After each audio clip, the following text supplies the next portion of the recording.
मैं निवेदन करूंगी, बार बार क्यों टोका जाता है महिलाओं को, उसके पीछे कारण है। आप सोने की भांति हो।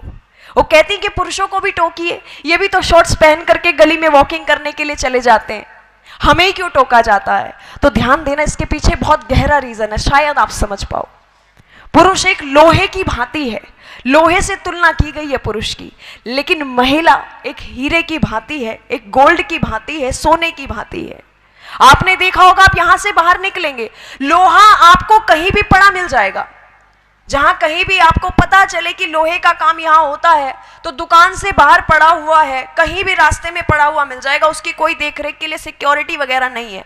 लेकिन जब आप कोई ज्वेलरी खरीदने के लिए जाते हो, गोल्ड और डायमंड की, तब भी यही स्थिति होती है क्या?